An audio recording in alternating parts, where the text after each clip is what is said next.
Hello, good morning, good afternoon, depending where you are in the world, and be very, very welcome to the live corresponding to lesson 2 of the free 4-part masterclass, Wake Up Your Eyes. So we are going today to talk about different strategies to improve your vision instantly. If you participated and watched video 2, there were a number of quick exercises that you can notice immediately how your vision is improving super fast. And today we're going to teach you the instant focusing technique. And actually, we are in the middle of this Wake Up Your Eyes free masterclass. And maybe you're wondering, if you came here for the first time, what is this all about? Well, it is about learning how to take care of your eyes and improving your eyesight naturally without glasses, contacts, or surgeries, or treatments and drops. And actually, in this Wake Up Your Eyes free 4-part masterclass, you're getting the equivalent of $300 worth of value for free. This is the equivalent of a weekend workshop in natural vision improvement, but we're delivering it over several days so that you can install those habits and learn progressively and see the effects of the improvement day by day. And in lesson number 2, we're going to talk about false myths and limiting beliefs that you may have about your vision. We're going to share 3 exercises to improve your vision in 5 minutes. We're going to go deeper on the topics of lesson 2. There was a video that was delivered 2 days ago with the core ideas of lesson number 2. And today we're going to go deeper. By the way, we believe so much in the techniques that we're going to be sharing that we even provided eye charts and small print with which you can actually verify how your eyesight is improving and how you can notice it with your bare eyes immediately. Okay, so we're going to teach you the instant focusing technique. We're going to share with you alternatives to glasses.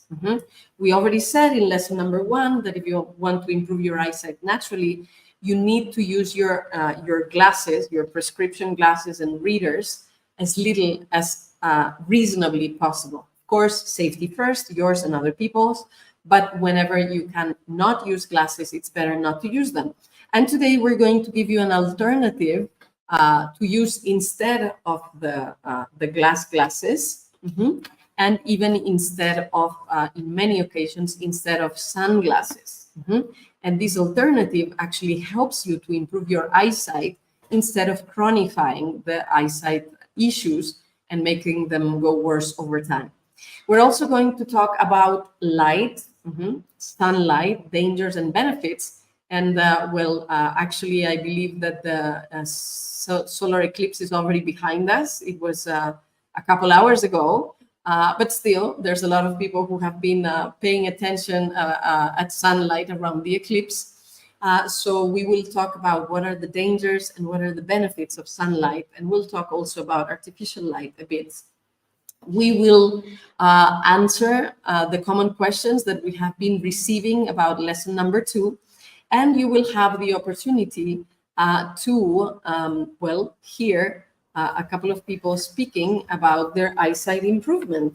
You've already met Natalia and Cecilia, probably. They're both vision educators and part of the ClearSight Method team. And they're here with me today. And they'll be part of the class, and probably they'll also share their success stories. Okay,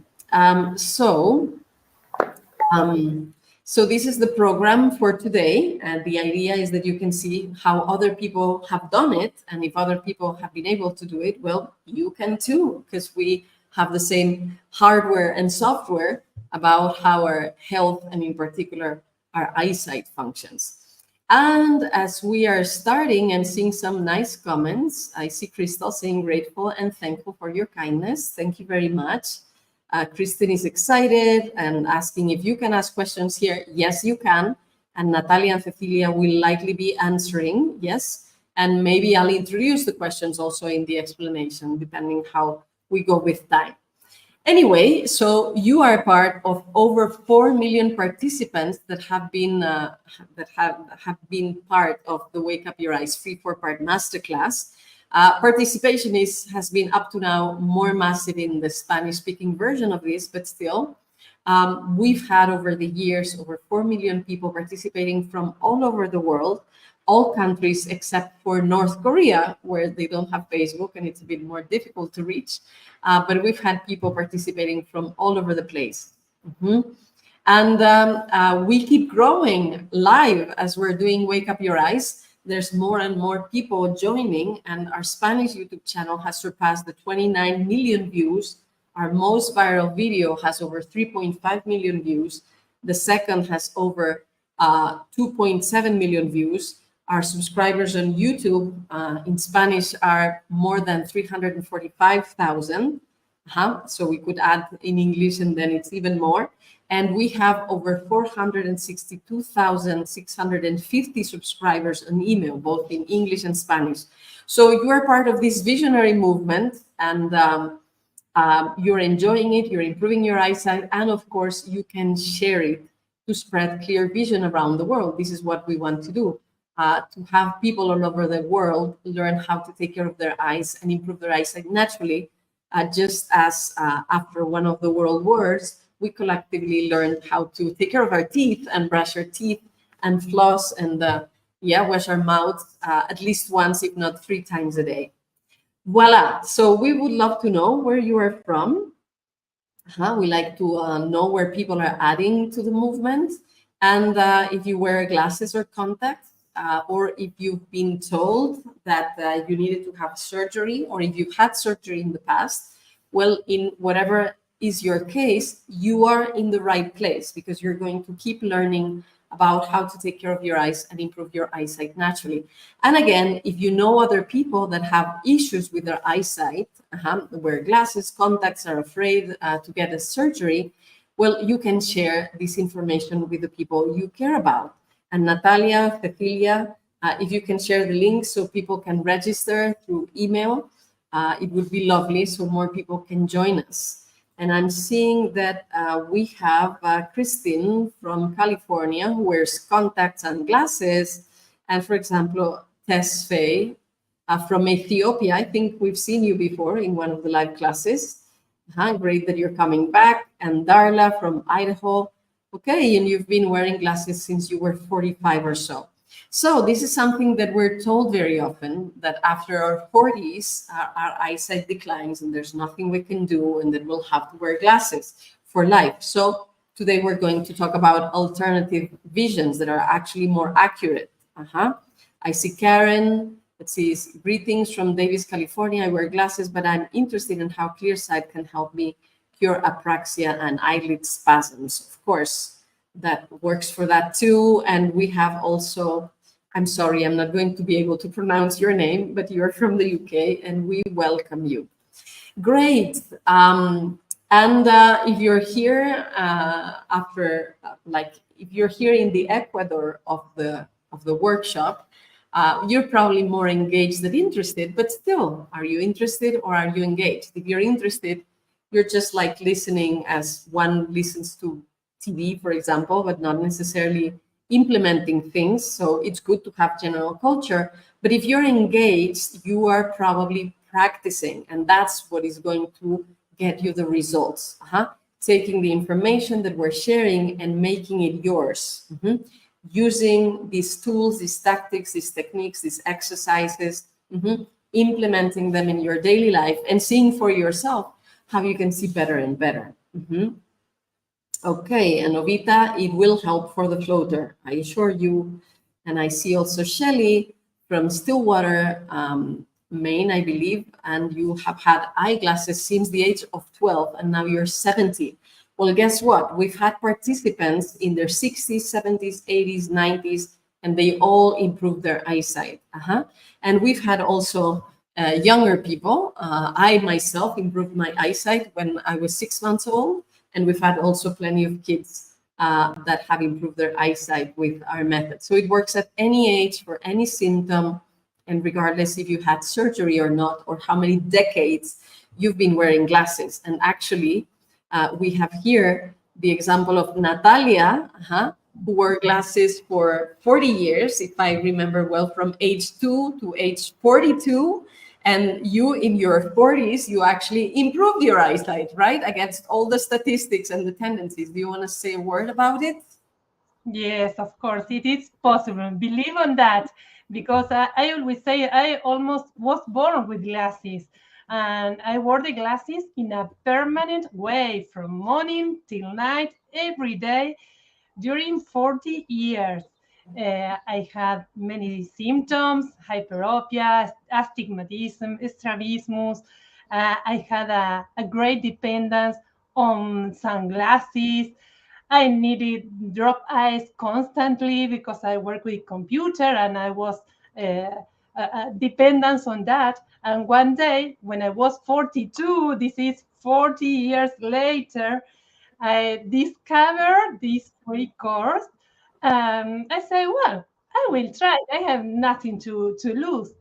And that is the uh, a big point in my life, because I started to practice. I noticed that my eyes were feeling better and better. I don't need it anymore, the sunglasses, or not so often. Uh, I could forget the drop eyes because my eyes didn't need it anymore, and I was feeling better. And one day during that process, I had an appointment to renew my driving license.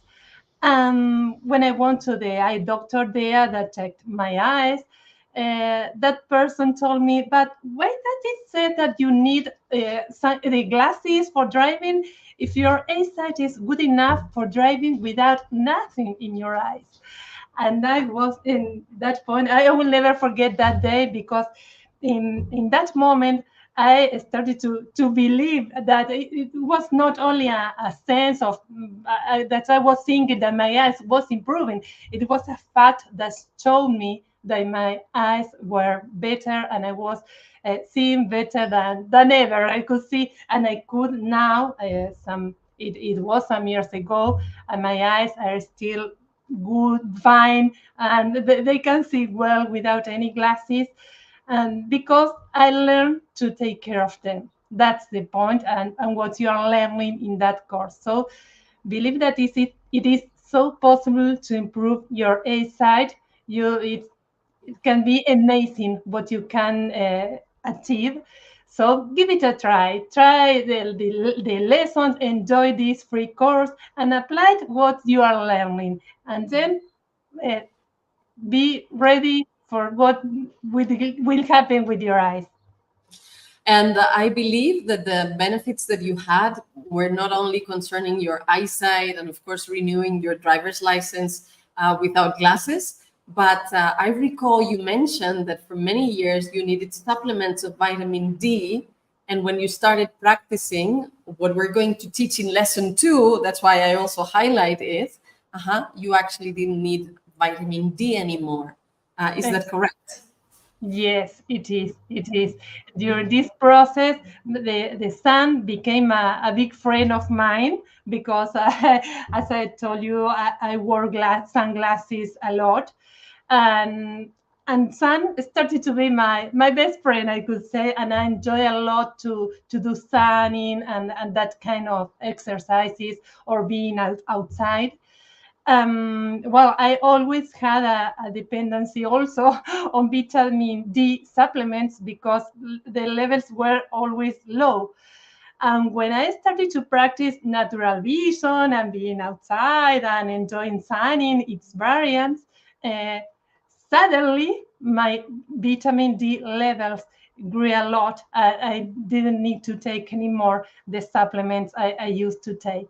So it was a wonderful side effect, we can say, of the natural vision. It's that we start to take care of ourselves, and maybe come back to the natural things, and not only our eyesight improves. It's We can really achieve many other things, and we can also talk about the not the free being feeling free, let's say, because I can go outside. I don't know. I don't need to remember. Oh, I have to take the eye drop, the sunglasses, the glasses.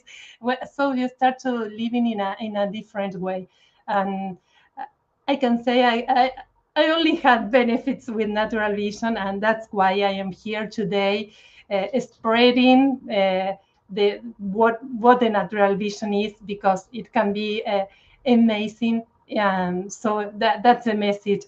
Give it a try. You can really achieve many benefits, not only on your eyesight. I see Diana is like, thank you, Natalia, for your testimonial.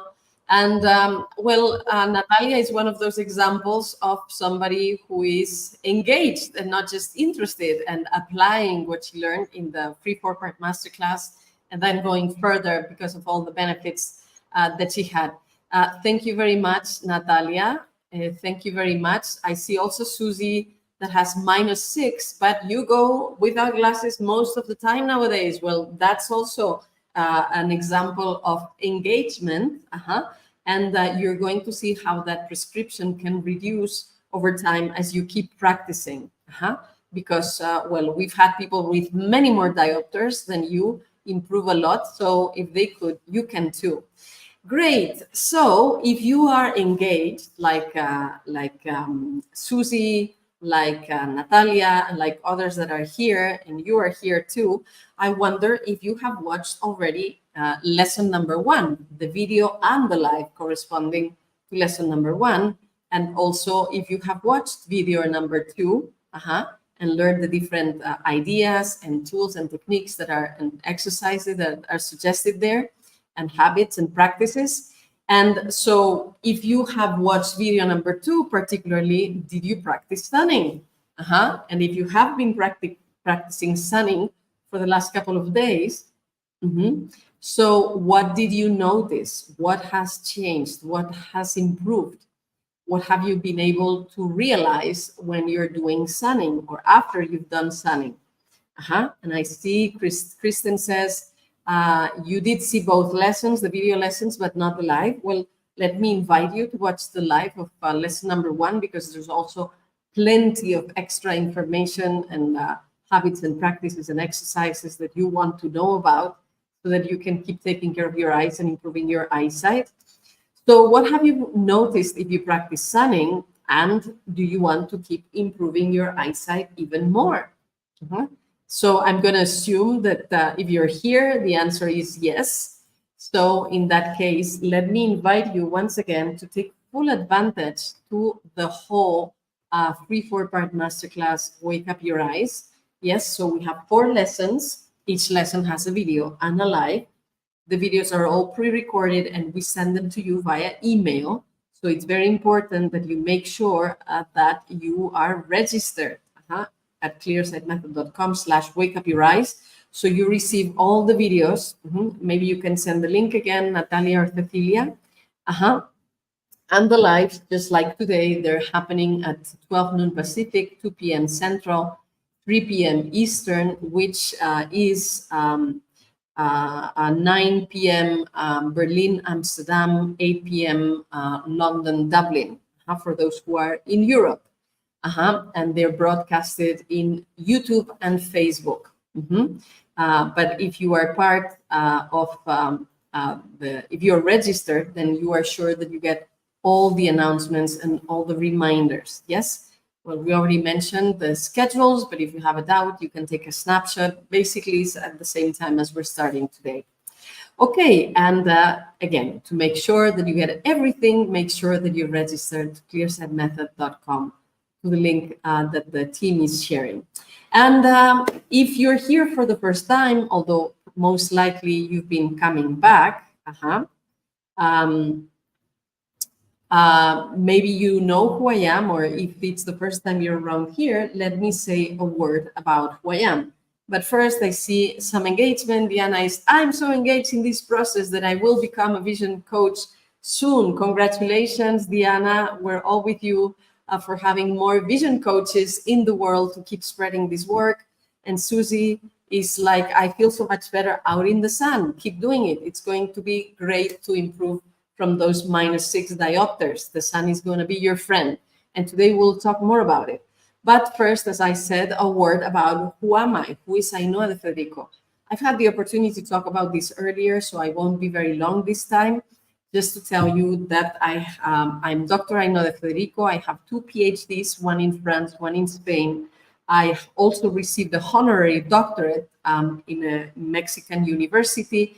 I'm a researcher and teacher, a professor at the University of Toulouse in France. And I'm the creator of the ClearSight Method, with which I teach people how to see clearly again without glasses, treatments, or surgery. And the program, the ClearSight Method, is world-class natural vision improvement program. Yes, and not just because I say it and I'm proud of what I created, which I am, but over time, we've had a lot of awards and recognition. First, it's the result of 20 plus years of research at the University of Toulouse, the University of Freetown, the University of Science and Technology in Lille, as a head of the Master of Health Education at the University of Toulouse, all of that in France, but also as the director of the International Center for Vision Coaching and director of the degree for vision coaches in the International University for Human Development and Leadership in Mexico. In 2019, the ClearSight Method received the second prize to the most deserving program in an American community of online education called Lunch Club. In 2020, it was declared the most loved program by clients among hundreds of thousands in the leading platform for the Spanish and Portuguese speaking online education programs. So that was a prize we got in Brazil. In 2022, it was declared the best natural vision improvement course by the Healthcare and Pharmaceutical Awards, or delivered by the organization Global Health and Pharma in the UK. In 2023, the honorary doctorate, I already mentioned it, from a university in Mexico. And in 2023, it has been declared the most innovative vision improvement initiative in Europe by the European Enterprise Awards, delivered by the EU Business News. So we've had recognitions from many different places in the world, as well as having participants, like over 21,000 paying participants in 100 countries in the world, and 4 million participants for free all over the world. So there's a lot of people saying and stating that this is an amazing course. And by the way, thank you to all those who joined the paid programs, because thanks to them, we can do these classes for free. In a way, you are our sponsors so that we can have this service to the world. And the reason why I mention all these awards and prizes and things, beyond the fact that I'm happy about it, of course, it makes me very pleased, beyond the impact that we're having in the world through the ClearSight Method and the free 4-part masterclass, to have the work that I've done for so many years together with my team nowadays, that it's recognized. But the main reason why I say this is because you deserve to know the quality and the value that you are getting and that you will get, because you deserve it. You deserve to know this is high quality information. It's backed up by science, by research, by education institutions, by universities, and by different kinds of awards in different parts of the planet. And to talk about me a little bit more, well, I improved my vision 3 times at different moments in my life: when I was 6 months old, when I was 23, and when I was 34. And I improved from 6 eyesight symptoms: strabismus, amblyopia, myopia, astigmatism, double vision, and presbyopia. So if I've been able to improve from all of those symptoms, and thousands of participants have improved from many other different symptoms, well, guess what? You can too. So that's the invitation we have for you. And if you want to keep improving, so you're in the right place. And we're going to talk today about false myths and limiting beliefs that you may have about your eyes, your eyesight, and the possibility for vision improvement. And we're going to transform those false myths and limiting beliefs, and we're going to replace them by empowering truths. Yes.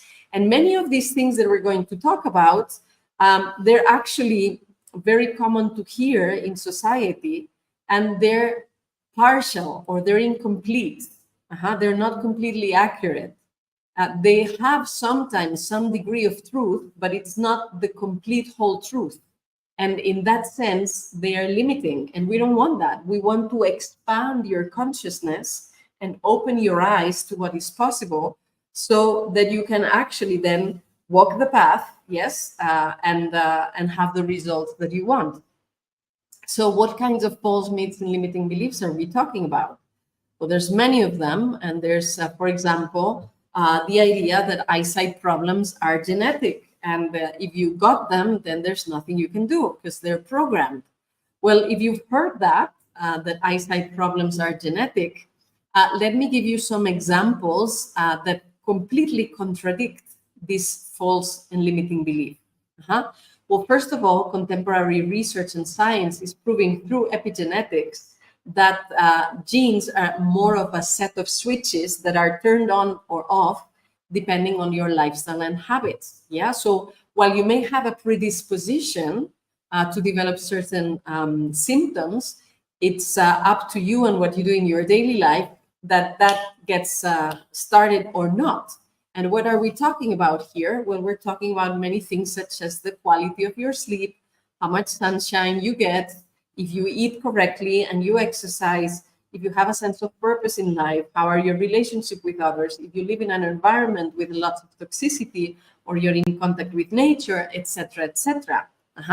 So depending on what you are choosing to do, you'll have those genes be activated for the sickness to appear or not. And if you're and that time plays a role, but in the sense of how you accumulate the good habits or the bad habits. But we'll get to that later.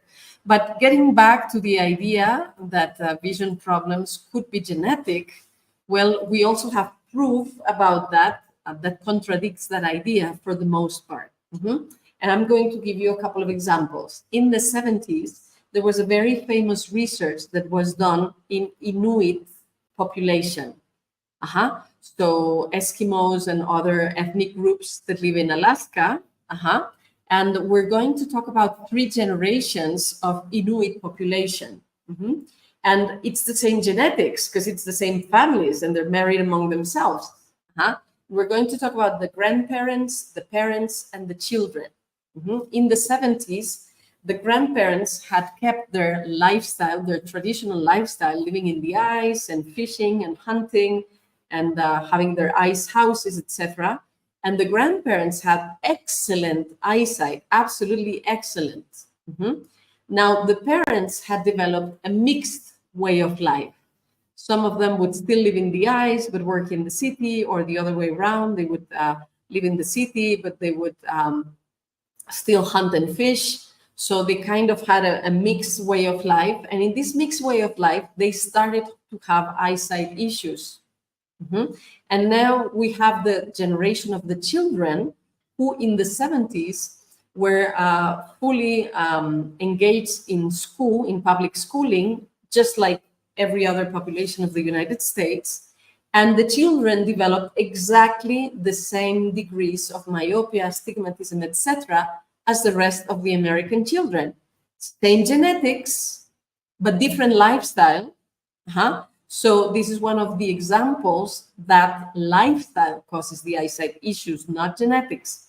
Another example that is a lot more contemporary, well, in the last 20 years in Asia, there's been a change from 30% of myopia and astigmatism in children into over 80% in one generation. Genetics don't do that. Genetics change much more slowly over time. And in any case, in 20 years, genetics would have changed 2% up or down, not 50%. In some cities in Asia, vision problems are as high as 95%. This is not related to genetics. This is related to the transformation of lifestyle habits, the intensive use of screen, social pressure, stress, etc., etc.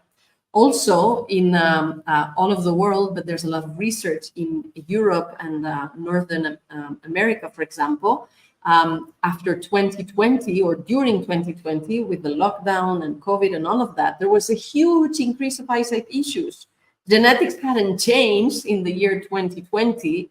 What changed was lifestyle and habits because of the lockdown and the stress that we had around health and our loved ones, and we couldn't see them, and we were fearing for them. And then there was a lot of transformations about work and living at home, and plenty of changes and fear for the future, and less sunlight, and more sedentary life, being indoors with artificial lights and artificial ways of living. So it is not genetics, it is lifestyle and habits that have an impact in your eyesight. And the good news is that who chooses what habits to have and what lifestyle to cultivate? Each of us. So we have the capacity to transform that. And when you learn what is good for you and what is not, you can choose to cultivate what is good for you and stop doing what is not good for you, or do it less. Yeah. And in that respect, the same false and limiting belief that after your 40s, your vision gets worse. Well, this is statistically, it's a statistical experience that most people after their 40s have their vision decline. But the fact that it is statistically frequent doesn't mean that it's biologically determined. Again, time will play in your advantage or against you, depending what habits or what lifestyle you cultivate. If you have good habits and a good lifestyle, you can have good eyesight for life, or yes, keep improving it, or at least keep it well. But if you have poor habits and a bad lifestyle for your health, of course, your eyesight is going to deteriorate like everything else. Yeah. For example, Diana says, I'm 55 and my vision is better now than it was 10 years ago. Absolutely. It's also Natalia's case. She was talking about it. In her 40s, she started improving her eyesight instead of having it decline. So that's possible for you too. Actually, 20 years ago, the normal, quote, quote, meaning the statistically frequent age to start getting presbyopia and start needing reading glasses was 50 years old. And nowadays it's 40 years old. So it means that in 20, 30 years, we've lost 10 years of quality of eyesight. And that's, again, not genetic. It's because of the transformation of lifestyle. Also, there's known ethnic groups that live very long lives that have very good eyesight. For example, the Hansa in the Himalayas. And the last time I was saying this on live with a colleague, there was someone from Pakistan that wrote, oh, actually, my grandparents, indeed, they lived very long and they never wore glasses. And in the Spanish-speaking world, there's the Vilacabamba in Ecuador that also have very long lives, and they don't need glasses.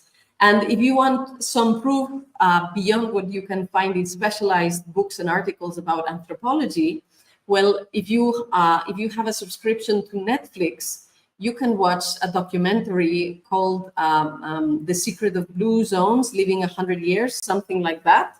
And you're going to see dozens and dozens of people who are 100 years old and don't need reading glasses.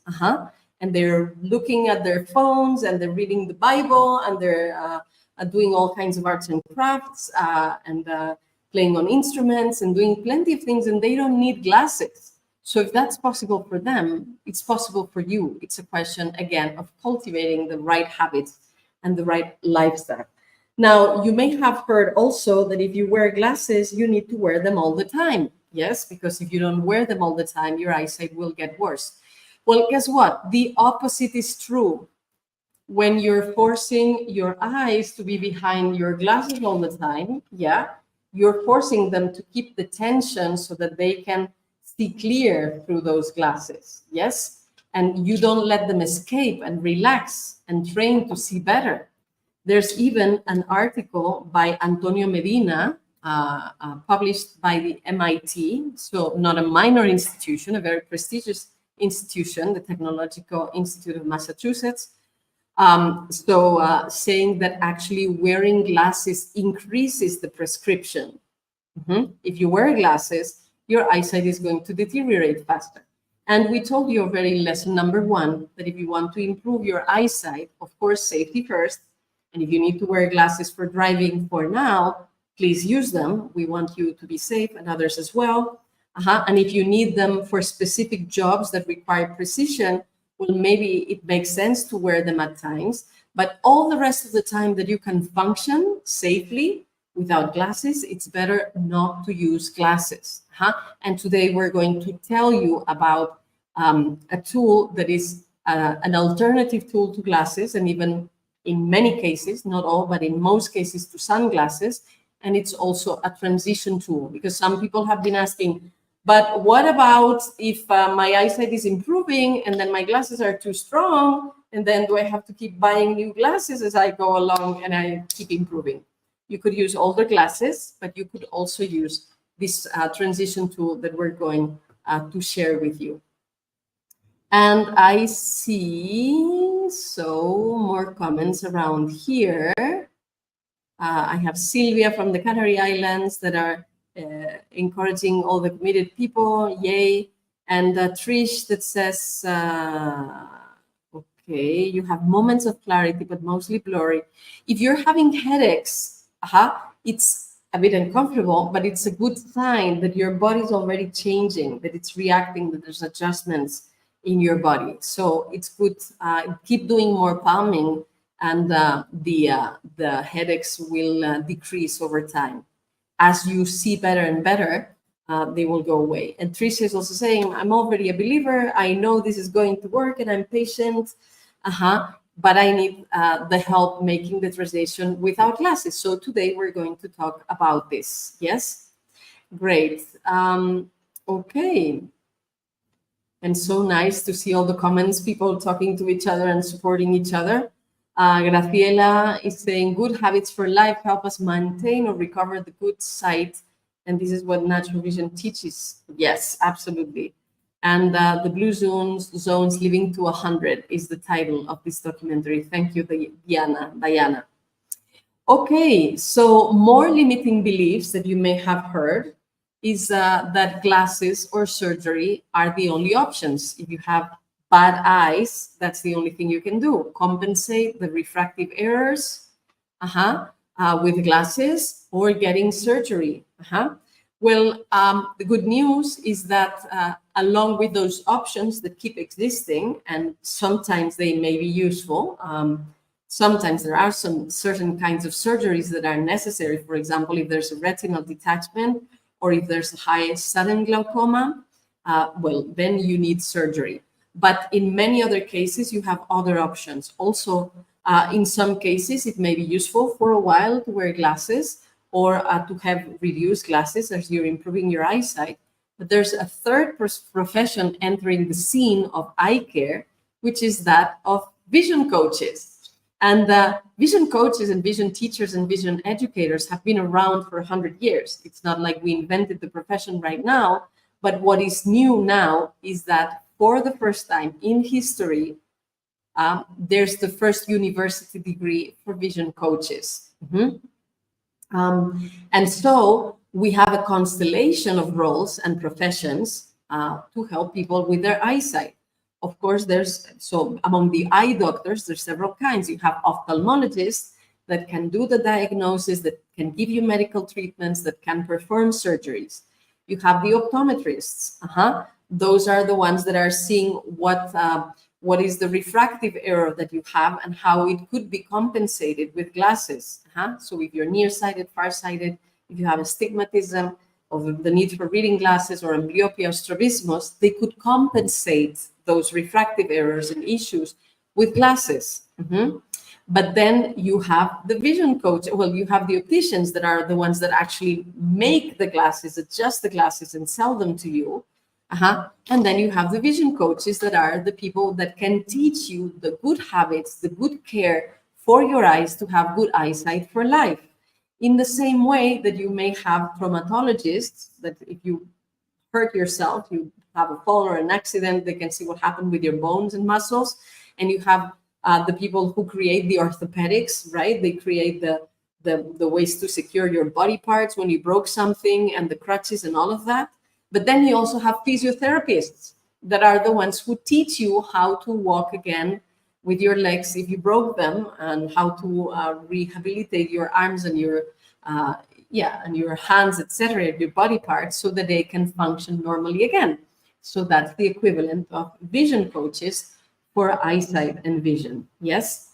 Oh, and I'm seeing also Tricia saying, yay, the palming helps, love the palming and sunning. Yes, so all those tensions that you've been experiencing is going, they're going to go away. Okay. Oh, and I'm seeing also Tessa Faye. She's like, I'm 51 years old using glasses to read the Bible up to now, because you can learn how to do it without the glasses from now on. Sunning seems very effective for me because I read the Bible without glasses after. Yay! And my eyes are improving drastically. And thank you too much. Absolutely. We told you that these sunning exercises are so effective that you can see a before and after and read even very small prints. Yay, very good. Okay. Okay, Rina is also sharing exciting news. Hi, this is Maya. I've had macular degeneration before I knew natural vision, and now I can tell you I don't have it anymore and got rid of glasses. I don't need them. I'm very grateful. I'm super happy to hear your success, Rina. Great results, and thank you for sharing. Okay, so more limiting beliefs you may have heard. So the glasses and surgery were the only options. Now we have one more option, vision coaching, and then you can learn how to see well with your own eyes again. Some people may have been told that if your symptoms were congenital, if they were from birth, that there's nothing you can do. Well, actually, in lesson number 3, and the video will be released tomorrow and the live in a couple of days, we're going to talk also about congenital symptoms and how we can have another perspective on how and why they developed. But the good news is that even if you were born with eyesight issues, you can improve from them. I was born with myopia, amblyopia, and strabismus and got rid of them within 6 months. Yeah. So you can get rid of them too, even if you've had them from birth all your life. And some people believe that if it runs in the family, you cannot do anything. But guess what? You not only inherit genes, and we already said how genes actually can be triggered or not with lifestyle, but there's more things that you inherited from your family. The lifestyle and the habits, probably. It's likely that you eat as your family ate, that you do the exercise as your family did, that you live in similar environments, relate to people in a similar way, have similar beliefs and norms. But these are things that you can choose to change. So even if there's symptoms that run in the family, you can change your way of life, you can change your habits, you can change your mindset, and you can have a positive change. And guess what? Once you do that, you become a beacon of light, you become a leader, you become an example, a model, and you become the first person in your family to see well, and then you can teach others, and others can inherit your good eyesight. So you can do this for yourself, but you can also do this having in mind impacting positively your family. And a couple of limiting beliefs that we're going to focus on more today are that sunlight is bad for your eyesight and that you need to wear blue blockers if you're using screens. Well, we're going to start with the last one. Actually, research is not very conclusive about the effectiveness of blue blockers. It is not clear that wearing blue glasses is going to help you with the light that comes from the screens. However, today we're going to tell you of other more effective alternatives to that if you want to help your eyes not be affected by artificial lights that we're surrounded by all the time. And if you've been believing that sunlight was bad for your eyesight, well, guess what? Actually, the opposite is true. Or we actually need to be careful in dosing correctly sunlight for our eyes, and then it is very beneficial.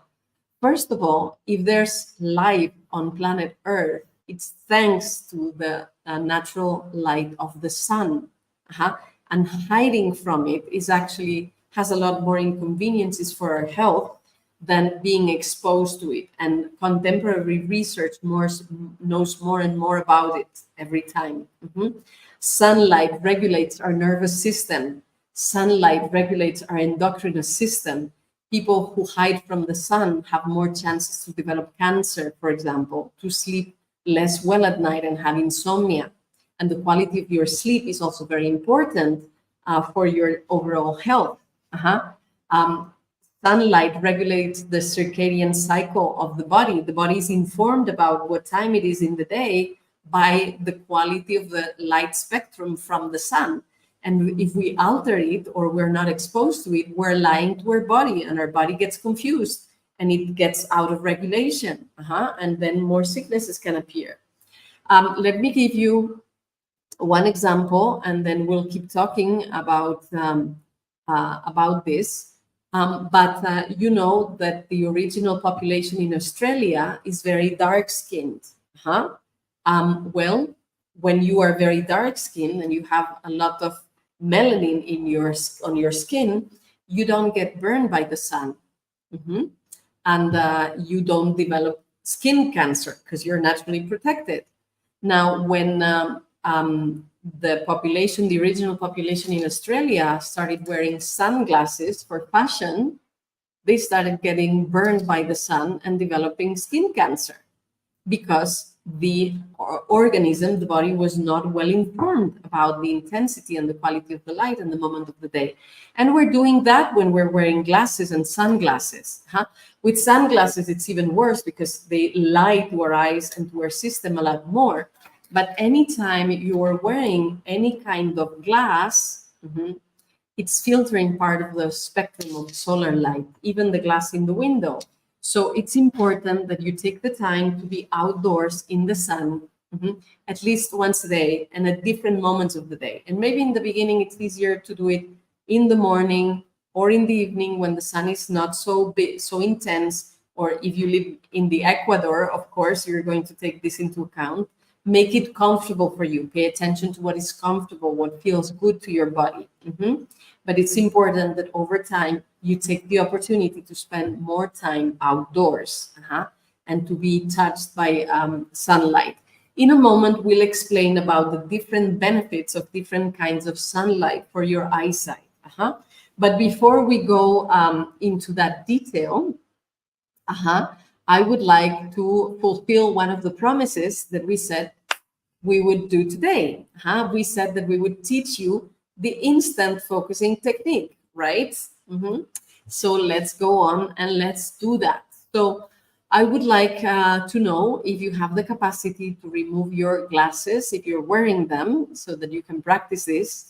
Or if you have contacts, hopefully you have the opportunity to remove them if you have your little boxes and your liquids, because we want to prove to you how your eyes actually can see well by themselves without any kind of help. If you don't have the capacity to remove your contacts at this moment, well, take good note of what the exercise is and practice it as soon as we finish the live, as soon as you have the opportunity to remove your contacts. So how does this work? Well, first, remove contacts and glasses and have a look around you, take a glance to notice how you see. And of course, on the screen, there's different sizes of letters of different kinds that you could use as a way to test. And also around in your room, you may have different textures and objects and colors and letters of different sizes at different distances. So just take a time to notice the quality of your eyesight at this moment without the glasses, without the contacts.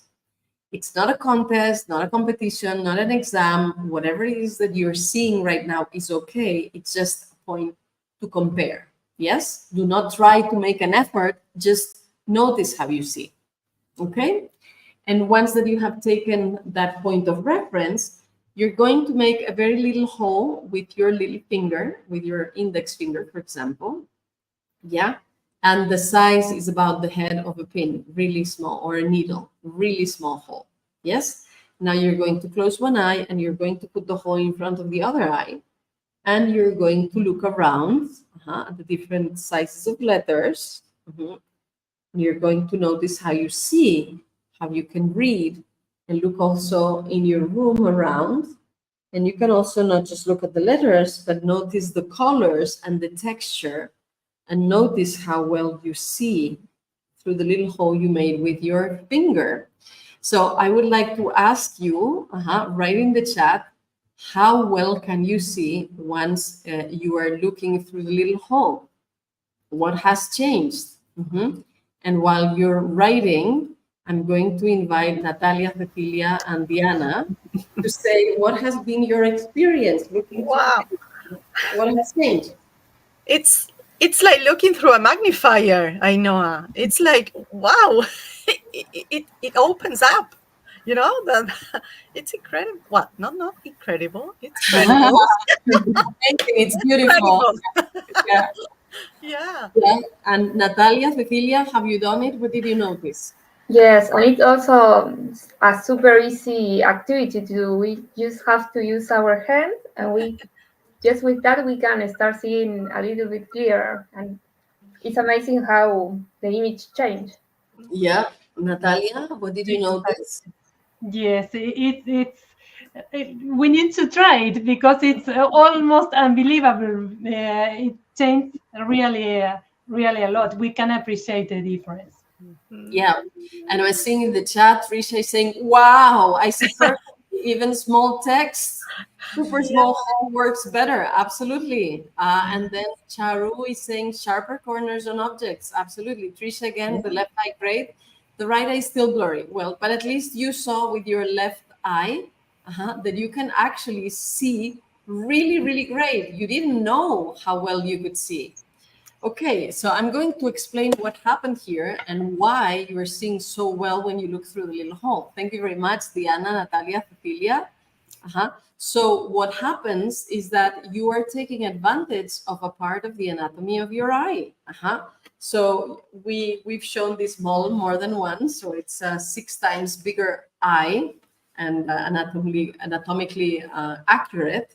So if we remove the sclera, we have the cornea, the light goes through it, and then we have the iris, the color that gives the color to the eye, and the pupil in the middle, which is a hole that we see black, and then we have the crystalline that participates in focusing together with the recti and the oblique muscles, and then we have the vitreous humor, yeah. And what do we have exactly and directly in front of the pupil? Well, we have the macula. That's what's in question when we have macular degeneration and we lose central eyesight. But well, all of us have a macula and it tends to be healthy, right? And in the center of the macula, there's the fovea, which is a very, very small part in our eye that has the most concentration of cones, which are the photosensitive cells that allow us to see sharp and that allow us to see the colors. There's cones all over the retina, but the highest concentration is in the fovea, in the center of the macula. So in a way, we could say that this is the highest quality pixel of our eyesight. And so when we're looking through a little hole, we are only having awareness of that best pixel of perception that we have in our eye. The brain only takes into account that highest quality vision that we have. Oh, and I see Trisha has more comments.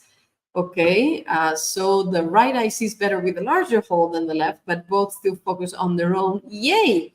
So absolutely, yay! Because when you look through this little hole and you take, you increase the awareness, you allow your brain to take into account the best quality of eyesight that you have in your fovea, you actually realize that your eyesight is excellent. Your eyesight is a lot better than you experience day to day. And why is that? Well, partly because you're wearing glasses, and the glasses are cultivating bad habits, and you're not looking well at the world through the glasses. So if you're looking through the little hole and you're seeing clear, it means that you have the capacity to see clearly because you're looking through just the hole. It's your eyes that are seeing, so you can see well, and you can experience excellent eyesight if you'd learn the proper habits of looking at details and moving your eyes more, which is something that the glasses inhibit. And when you're looking at details and your eyes keep moving, your brain remembers the clear image of what you've been seeing, and the brain does a lot of Photoshop of what we see, and the brain stores the image of the clear, sharp image that we've seen as we were looking at different details, and it keeps it in our memory for a while. This is one of the differences of what we do with our eyes, the people that see well, like me, and people who don't see well. We pay attention to details and we move our eyes a lot to be curious about different details. So your glasses are actually inhibiting those good habits to see well. And so we have an alternative tool that you can use to improve your eyesight naturally, which does the corresponding effect of looking through the little hole, but probably it's not very practical to be on your daily life like this, right? Beyond the fact that it's not very aesthetic, and probably you don't want to be in the street and in meetings and work like this. You also don't have the use of your hands. So what can we do instead? Well, we can get pinhole glasses. And pinhole glasses, if you see, they're just a layer of plastic with little holes. It's the same as doing this, but you have it in front of you. And they're really holes. There's no glass, there's no lens in there. See, I'm going to pass a little needle through the holes. You can see that it's just little holes. Yeah, it really is just holes. So what do you do when you wear the pinhole glasses? Well, and they're aesthetic, like sunglasses in a way, with their little holes. Well, you train yourself to look through one hole at a time, so that you can see with maximum sharpness, that your brain takes into account the details through the holes. And because you're going to be looking at different things that are in different areas, you're going to look through different holes. While these glasses keep your eyes fixed to look through the part of the lens that is properly adjusted, which is only the center. So these glasses bring two good habits. First, the awareness of the quality of your foveal vision. And second, they train the movement of the eyes, and that together improves your eyesight. Darla is saying, my coworkers think I'm crazy when I wear mine at work or on road trips. I don't care. You could actually allow them to try for themselves, and when they see how sharp they see, they're gonna have their minds explode.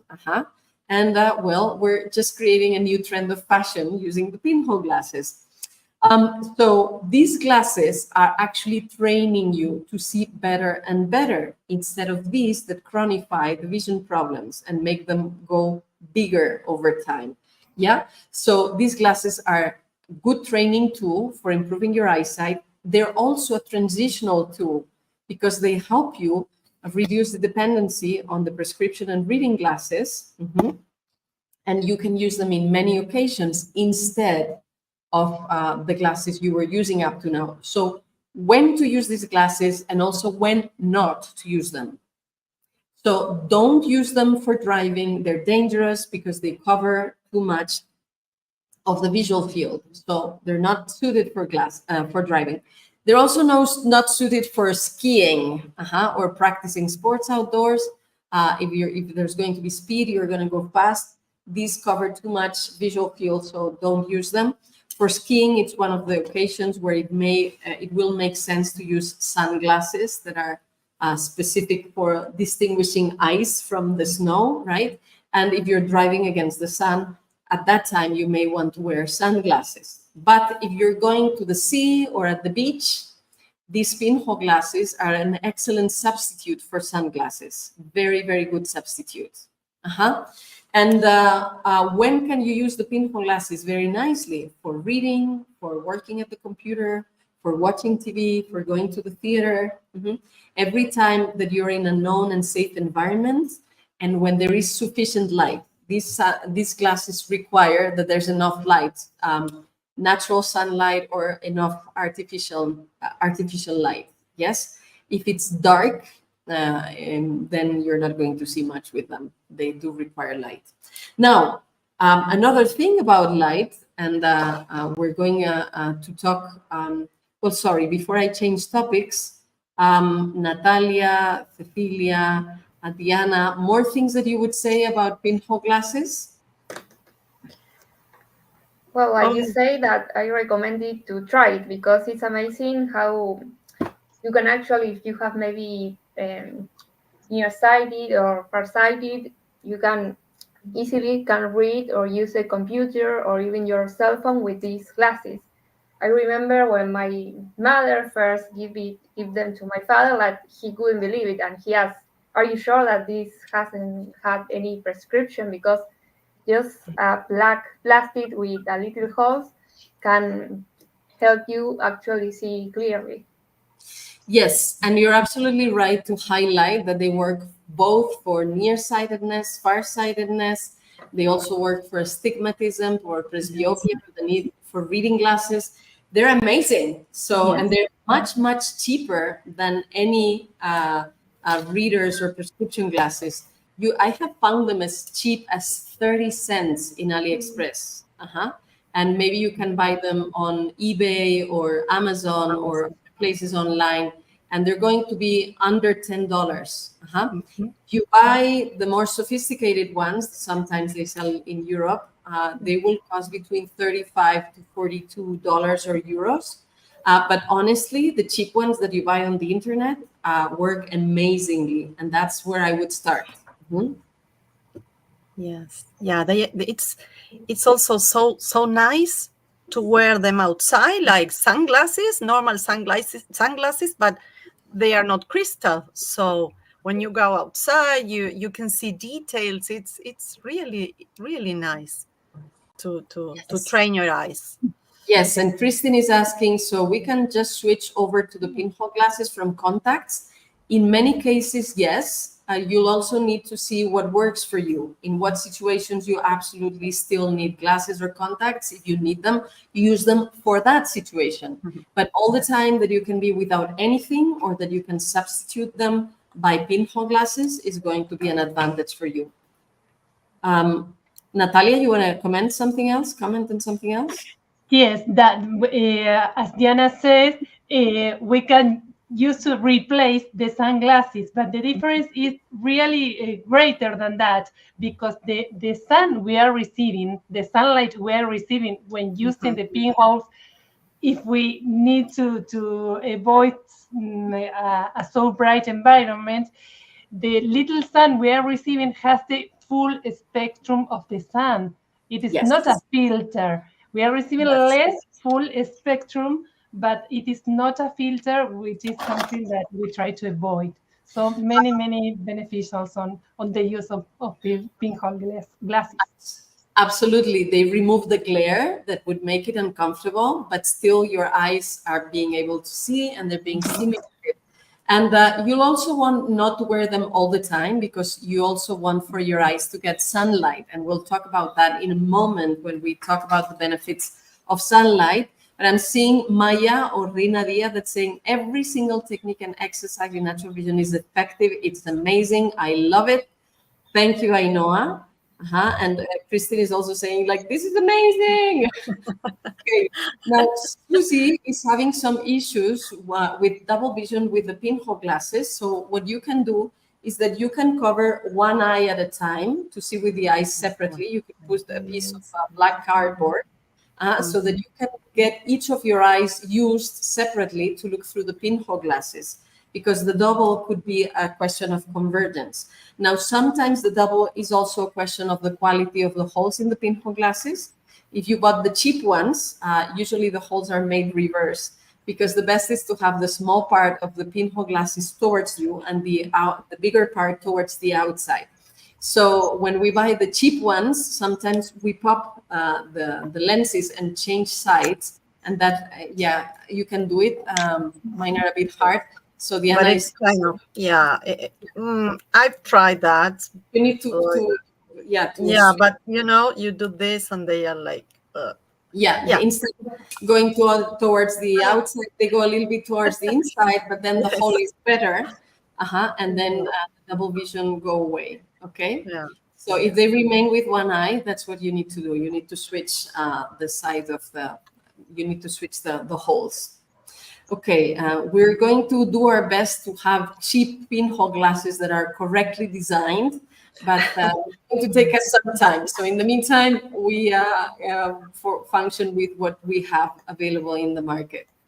Okay, thank you very much, all of you, for all these comments on the pinhole glasses, and let's continue with more things. So the amazing thing that you notice with the hole and the pinhole glasses is that you can see well. You only need to train good habits so that you experience it habitually. Yeah.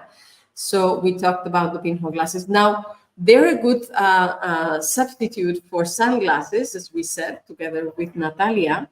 And again, it's better for you to avoid sunglasses. Wear sunglasses if you're skiing, wear sunglasses if you're driving against the sun, but at the beach, in the sea, it's better to use the pinhole glasses, because otherwise you are confusing your body about the intensity, the amount of light and the time of the day, and then your pupil is constantly dilated. And if your pupil is constantly dilated, guess what? That is probably going to impact on the quality, the health of your macula. Your macula needs red light and sunlight to be healthy. And if you're wearing sunglasses, you're more likely to get macular degeneration over time. If you have macular degeneration, it's important that you look at the red light sunlight. So sunrise and sunset. And sunrise and sunset that have this red light are going to stimulate the mitochondria in your retina cells, and they're going to make them healthier. Also, if your pupils are constantly dilated and your iris becomes lazy, it increases the chances for you to get a high intraocular pressure and develop glaucoma. Because when the iris is moving with the changes of light, it's also helping pump the aqueous humor. And another thing also, if your pupils are constantly dilated, the iris loses the capacity to make the pupil go very small. And guess what? When there is a lot of light and your pupil becomes small, your pupil is already naturally doing the instant focusing technique effect or the stenopeic effect. You can test this and take a small print. You could take a Bible or just the document that we provided that has very small print. Look at it at home and then go and look at it in the sun. And you will notice, even if you don't do anything special, that just because you're in the sun, you can see it much better. And why is that? Because your pupil is getting smaller. And it's doing the same effect as looking through the little hole. So these are, again, good reasons to go in the sun. And we're going to explain the sunning technique in a moment. Now, I'm so happy to be doing this with my colleagues and friends, Natalia, Cecilia, and Diana. And if you have more comments about sunglasses, you are welcome to jump in. Oh, well, actually, I don't remember the last time I wore sunglasses. I have never been a fan of sunglasses, but I don't remember really. Actually, yes, I have to be very honest. Today, I wore them with a kind of filter because of the clips, but it was once every so many years. You don't do that every day.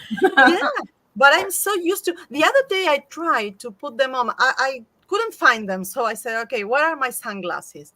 I put them on, and I just take them out because, I'm so used to sunlight, to the habit of going outside, to take care of my eyes, of course, to respect the sun and the light of the sun.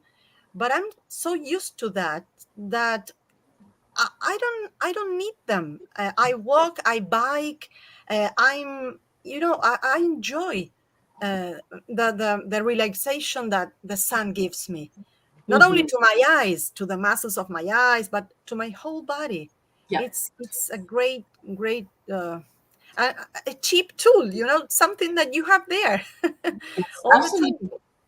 And if your eyes have been sensitive to the sun, and that's the reason why you've been wearing sunglasses up to now, well, this is the very reason why you should be practicing sunning, so that you leave the sensitivity to light behind.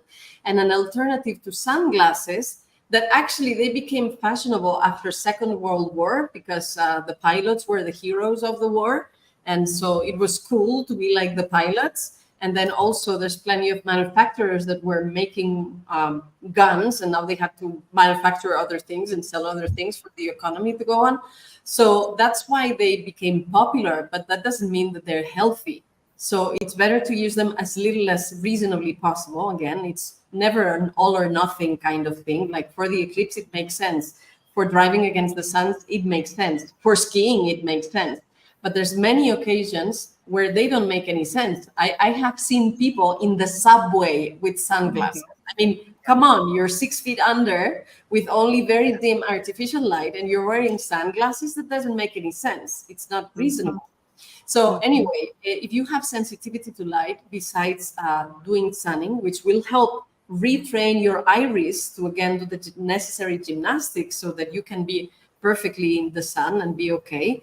In the meantime, you can also sit in the shadow or wear a hat and blink more. When you blink more, you're also helping your eyes to be more used to the sun. Okay, so in a moment, hello, there's more people joining. In a moment, we're also going to talk about other important things about sunlight, and that is the different qualities of sunlight that we have at different times of the day and how they're beneficial for our eyesight. Yes, for example, at sunrise and sunset, we have red lights. Because the sun has to go through more layers of the atmosphere, and so it filters more of the UV light and the blue light, and the light that we get is more red, orange red. Well, recent research in the last couple of years at the University College of London show how this red light can stimulate the mitochondria in the eye, and so the retina is a lot healthier. And when the retina has been exposed to red light, it can resist a lot better the damaging effects of blue and UV light. So you actually need to give your eyes the dosage of red light that they need. And the ideal is to be able to look at the sunrise and the sunset when you're at the level of the sea, when the solar disk is touching the horizon at the sea. That's perfectly safe to look at the sun. Because it's very red and it's actually pleasant. People like to look at the sunrise and the sunset, especially with a beloved person, right? So it's good for your health. Now, when the solar disk is already higher than the sea level, well, it depends on how trained you are to be able to keep looking at the sun.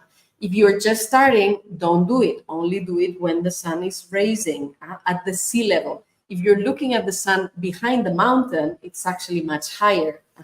So you need to be careful with that. Now, in places where you cannot see the sunrise at the sea level, at sunrise and sunset, you still have red light in the atmosphere, in the clouds, in the landscape. So you can also be outdoors and make sure that you are there to receive that more red light, even if you're not looking directly at the sunrise or the sunset.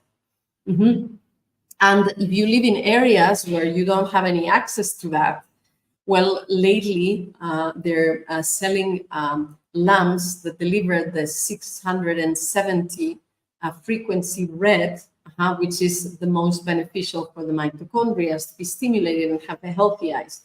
So for some cases, it may be interesting or useful to buy these lamps, but honestly, the highest quality of light that we have is completely free, and it's the sun, so we can take advantage of it. Now, blue light has been demonized in recent years, and it has been demonized because we changed from incandescent and halogenous lights into LED lights. And LED lights are amazing for the ecology and the economy because they're a lot cheaper. But the disadvantage that LED lights have is that they only send blue lights. And blue light is fine in the middle of the day when the sun is high. But early in the morning or late at night, blue light is actually confusing our body. It makes our body believe that it's the middle of the day when the body should be getting ready to go to sleep. And so it inhibits the production of melatonin, and we don't sleep, and then that has other problems for health. And also, eyes are not made for receiving light directly from a source of light, but from seeing light bouncing on objects. So all these screens that we have nowadays that are made with LEDs, they're sending a lot of blue light to our eyes, and that's not ideal. Now, we already said that blue blockers, the glasses that are blue blockers, are not very effective, but there's other things that you can do for your computer for avoiding having so much blue light going to your system. And one of them is install a free software called f.lux, and maybe the team can send the link where people can download it.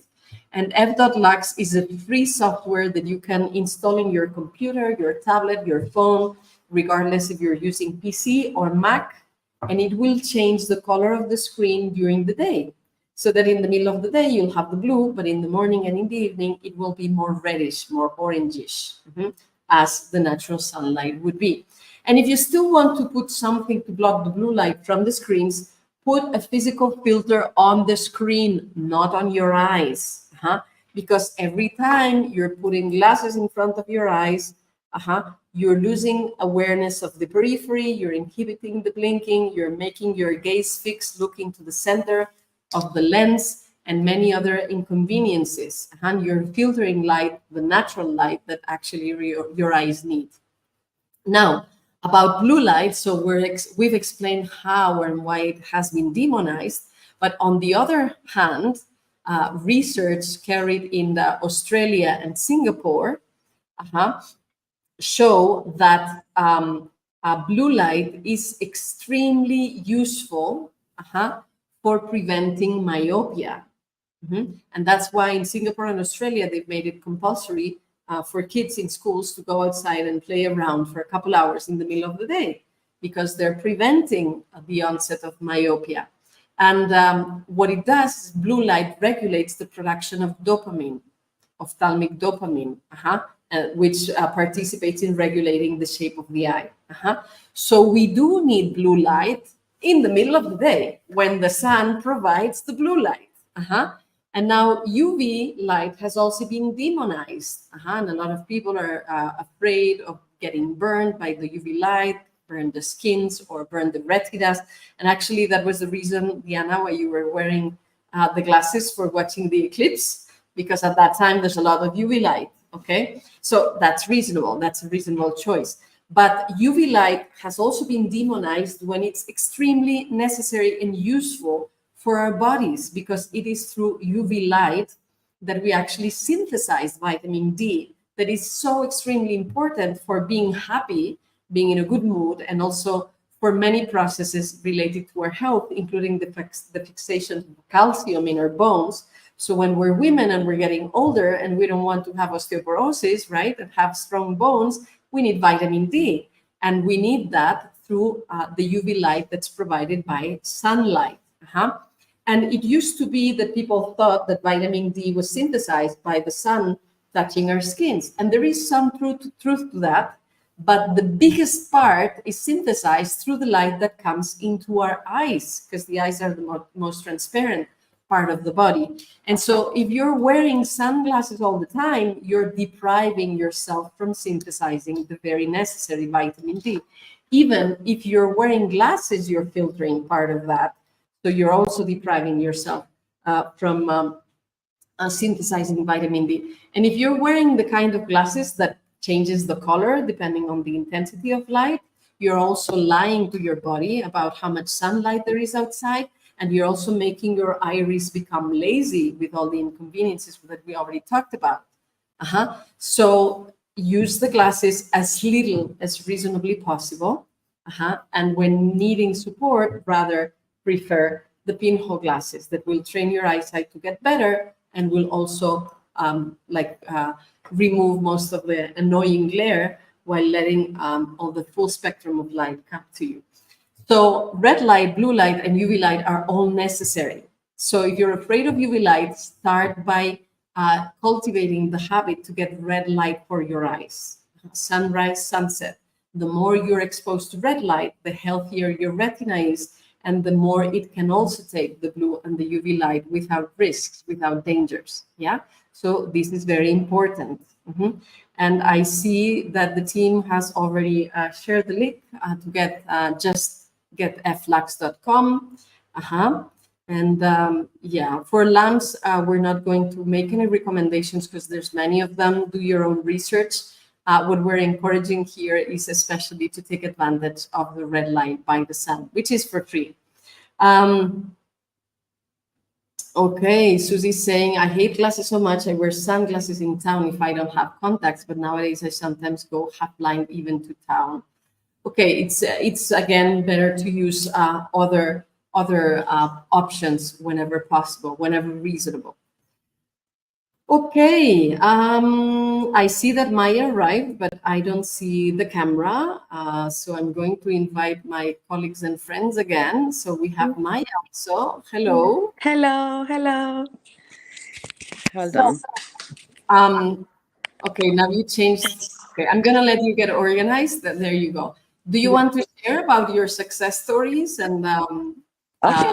topics that we're talking? We're talking about the sun and natural light and pinhole glasses and how that has helped you improve your eyesight naturally.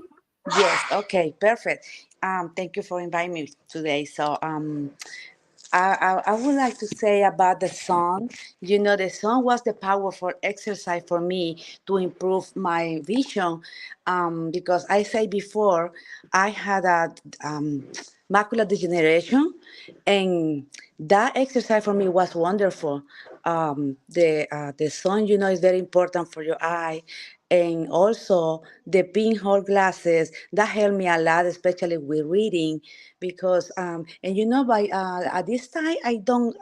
It's like I now, before I use glasses for about 6 8 years, and you know, after now I don't use them anymore. So but I'm in the process to get better the presbyopia. So I use those the pinhole glasses to read, and that helped me a lot. It's beautiful. I love it. I love those glasses. So all those exercises that you are mentioning, I know those are very good exercises, and they are very effective. I'm the you know, the evidence that those exercise works, because macular degeneration is very serious condition. So and see, I'm very grateful now because I don't have any more macular degeneration. It's amazing.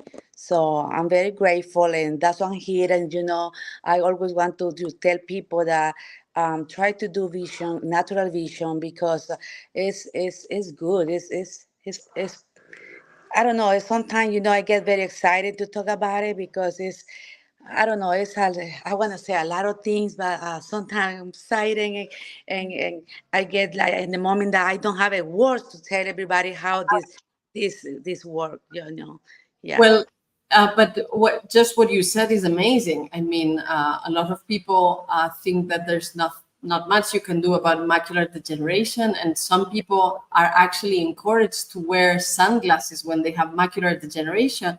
And I see Yes. the reason why they're told that, because they're telling people to protect the macula from the ultraviolet lights, but they don't tell people that actually red light is going to heal the retina.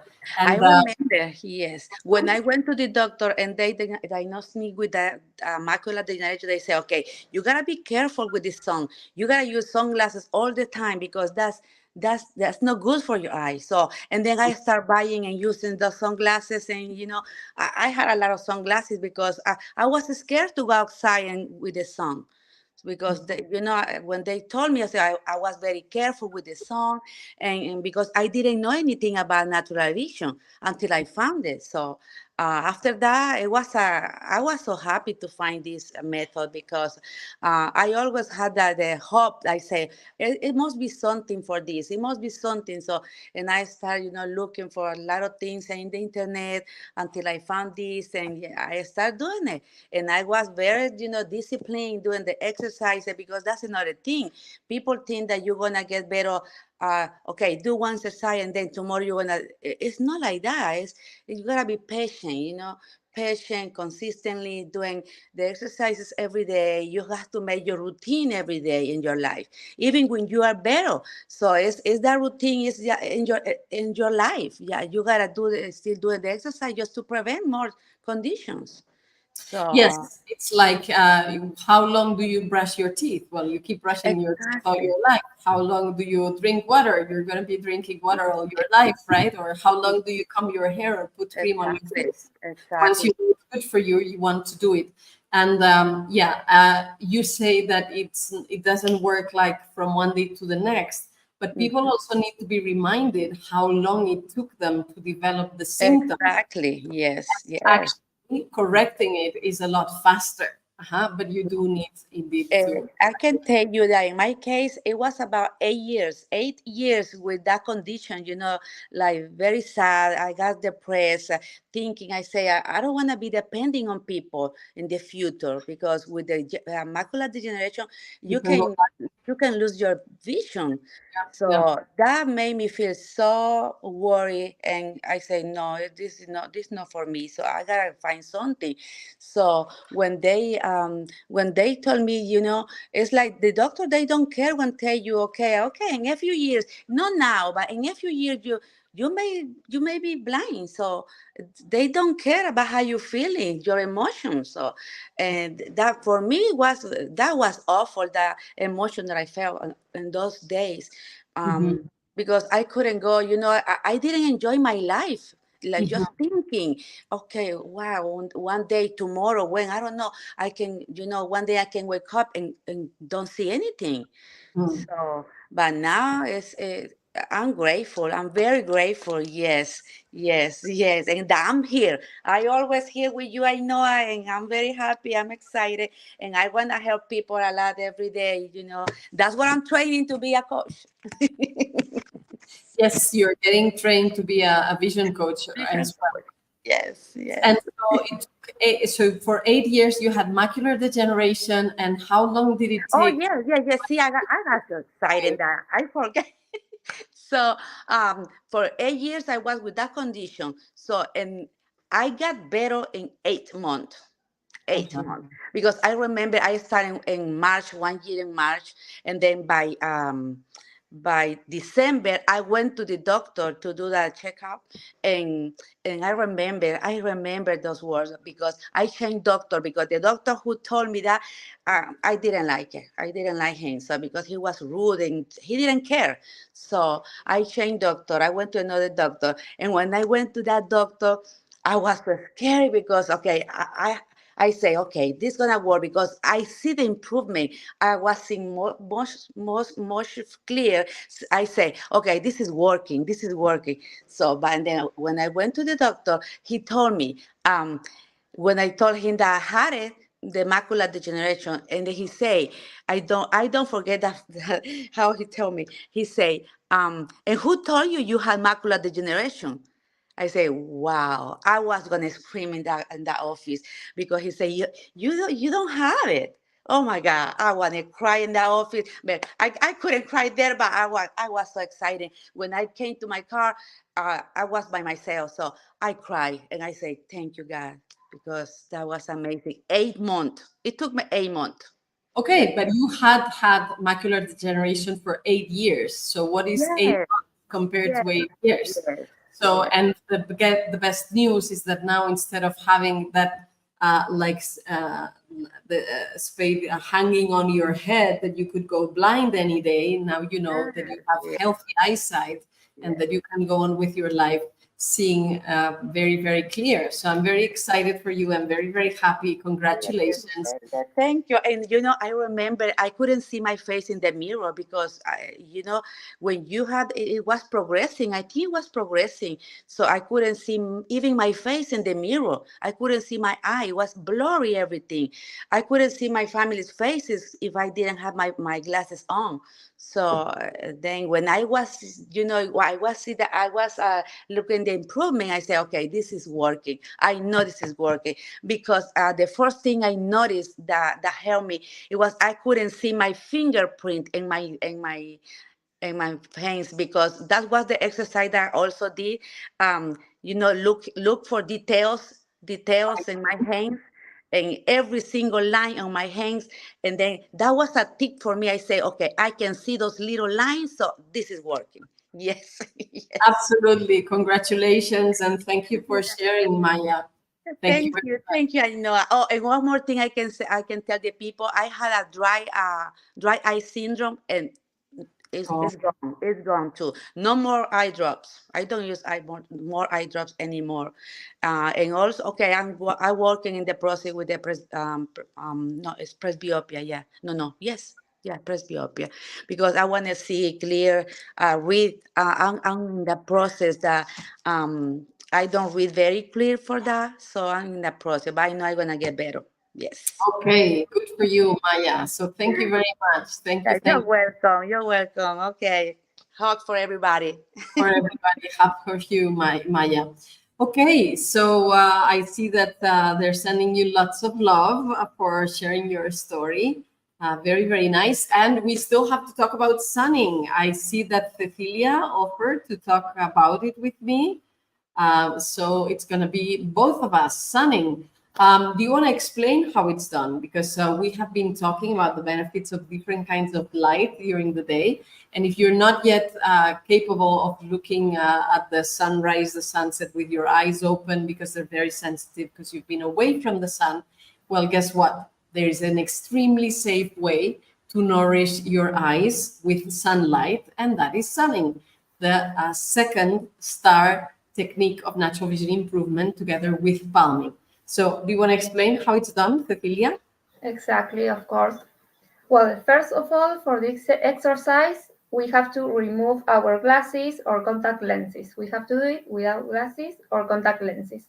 Also, it's important to be outside. We also don't have to have any glass for the window. So we go outside without our lenses, without our glasses, and we can start doing this exercise. This exercise, we have to be facing our face toward the sun with our eyes fully closed.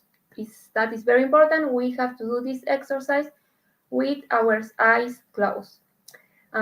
One way to do it is we face our face toward the sun, we close our eyes, and we can swim from one side to another, creating darkness in one of the eye every time we turn to a side. When we face toward the sun, we receive more light, we can perceive more red, then we perceive more darkness, and we can swing our body one way to another. We can move our face in different directions, always with our eye fully closed. And how I said before, without lenses, without contact lenses, and it's the best if you can do it outside, or if you have to do it in your house, do it with your window open. We don't have to have any glass between our eyes and the sun. Exactly. So if you're indoors, ideal to have your windows open. Outdoors, it's even better because then you have sunlight all around. Remove your glasses, remove your contacts. And now we have plenty of questions about how to do the sunning that we always get. So, okay, some people are asking about what are the eye charts and the small print. So there are these documents that we provided. And these documents are very useful because they allow you to check how is evolving your eyesight from the far. You can put this on a wall. And also how is evolving your eyesight for reading. You can put this at the distance of your elbow, which would be a quite normal distance for reading. And you can check before and after sunning how far or how well at the same distance you can see the letters far away, and how many lines you can read and how small the prints after the sunning compared to before on the small print. And it is very likely that at least you see the same lines sharper, and very likely even that you see more letters that are smaller or that are farther away or that are more near after you do the sunning. So it's so immediate, the effect from the sun, and the effect of training your pupil to get smaller so that you can get the natural benefit of this stenopeic effect, of the little hole effect. So, and what if you cannot print these documents? Well, guess what? You probably have letters at home that arrive through the mail, or you have books or magazines or newspapers that you can use instead, both for comparing the before and after and for doing the exercise. Well, the elbow distance, we already talked about, and practicing with glasses or contacts. Cecilia already told you, no, remove anything, any glass from in front of your eyes. Now, there's the exception of the intraocular lenses, of course, because those are inside your eyes and you're not going to remove them, very obviously. Now, what to do when it's cold, when it rains, when there's clouds, or when it's winter? You want to talk about it? Yes, when it's winter, one option could be do it in your house with your window open at least for 5 minutes or the time that you find comfortable. And you can also do it looking at the clouds. When it's very cloudy, one way of doing the sunning is doing what we call a skying or clouding, which is basically looking at the clouds. It's very important to blink frequently when we are doing this. And we also have some of the same benefits that sunning does. So you have alternative if it's very cloudy, maybe in the northern hemisphere, some countries they barely see the sun in winter, so you can do it looking at the clouds and blinking very frequently. Yes, you could also, when it's sunny and there's no clouds, you can also do skying, which is looking at the sky, not the sun directly, but looking at the sky and blinking. And that is also letting a lot of sunlight going through your eyes, and that's also good. And if it's extremely cold, for example, in the region of the Great Lakes, I know that like 5 to 6 months per year, there's snow and the temperature's really, really low, like below zero. So if you're not going to be able to open the window or go outdoors, at least be in front of a window where the sun really comes inside the house, yeah, and do the sunning through that glass. It will be better to do it through the glass than not to do it, yeah.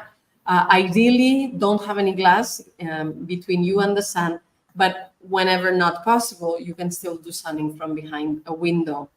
Yes, and how about artificial lights? Well, actually, so no artificial light has the qualities and the properties and the intensity of the sunlight, really.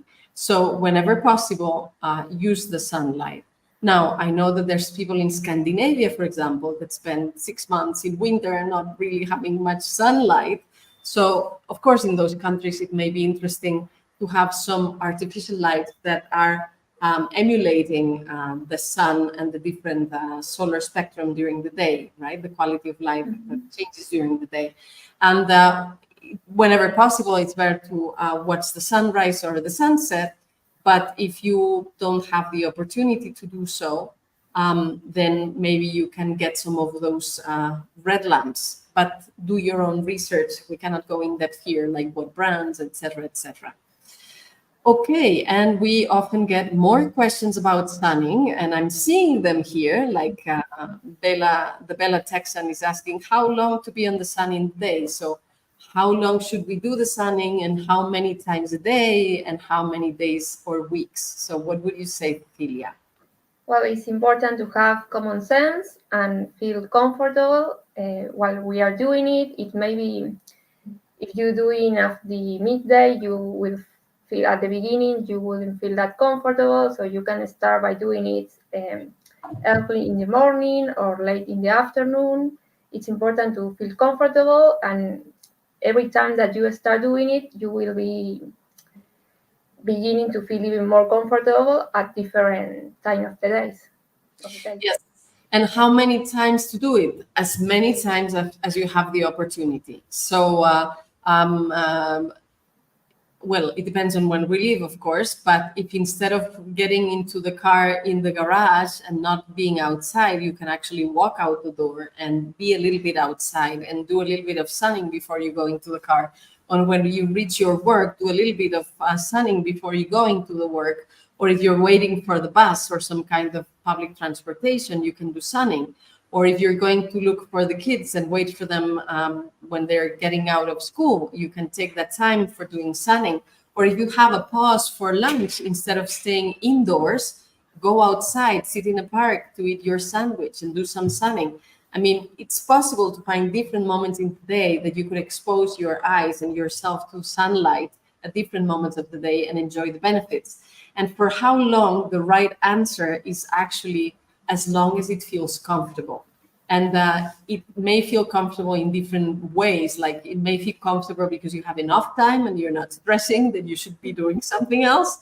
Or it feels comfortable because you are used to that moment of the day and that length of the practice. So you can start, as Cecilia said, in the morning or in the late afternoon. And you can start with a couple minutes. And as you're getting more and more comfortable, you will notice that you actually enjoy spending maybe 5 minutes, 10 minutes, 15 minutes, maybe half an hour, depending on the moment of the year and the moment of the day. And again, your body is going to tell you how much is nice. Yeah. If you live in Ecuador, probably you want in the middle of the day, you want to stay outside much less than if you live in London, right? Or Scandinavia or in the Great Lakes. In places where it rains a lot and it's often gray, well, people run outside to be in the sun whenever possible. And when people live in places where there's a lot of sun, well, maybe you'd rather take it again in the morning or in the evening. So we cannot give a recipe that is good for everyone at once, except pay attention at what your body tells you. And that is very important because then you get used to listening to your body's needs. It's an excellent regulator for how long you should do things. And will it work for my symptom? Yes, sunning is going to be great for you regardless of what symptom you've been having up to now. It's one of the basic fundamental techniques that everybody should be practicing. And actually, we didn't answer how many days, how many weeks. Again, how many days do you comb your hair, or you take a shower, or you brush your teeth, or you drink water? You're going to be wanting it from now on and make it part of your habits and lifestyle. Okay, and again, if you have sensitivity to light or presbyopia, myopia, cataracts, glaucoma, macular degeneration, all of those symptoms, it's going to be very helpful for you. Would you like to add some comments, Cecilia? Well, that if you don't have any symptom, if you know a person that also doesn't have any symptom, doesn't have visual problem, all the exercises are also very useful as sunning. And actually, sunning and the people who have sensitive to eye, sunning is a great exercise and is one of the improvements that they see first. So I encourage everyone to start practice this wonderful exercise. Okay, and there's something else that we can add, and that is the sunning palming sandwich. You already learned palming in lesson number 1, and you're learning palming in lesson number 2. And it's an amazing practice to combine palming and sunning, palming and sunning, palming and sunning. I invite to end by palming, to make palming the last exercise. It helps integrate whatever experience you've had. And when you're alternating palming and sunning, you are also having this contrast between light and darkness, light and darkness, light and darkness. And this is a way that people that have high intraocular pressure or glaucoma can combine palming and sunning, and then they can keep the practice beyond 5 minutes if you're doing 1 minute of each, or even 10 seconds or 15 seconds of each. Thank you very much, Cecilia. I would like to ask if Diana or Natalia can join me for another part. Natalia? Yeah? Okay. Okay. Because we haven't explained them other practices that go together with sunning, the inner kaleidoscope, and the other practice with the microprints. Do you want to tell us about it? Yes, of course. Well, we Cecilia explained sunning the technique. We have apply sunning with some other variants, and we invite you to try also these variants. One of it, I particularly love this kind of sunning that we call the inner kaleidoscope. Um, how can we do it? We can have to face again our nose pointing the sun, our eyes closed. This is very important. It's a very important key. You have to remember to close your eyes when you are facing the sun.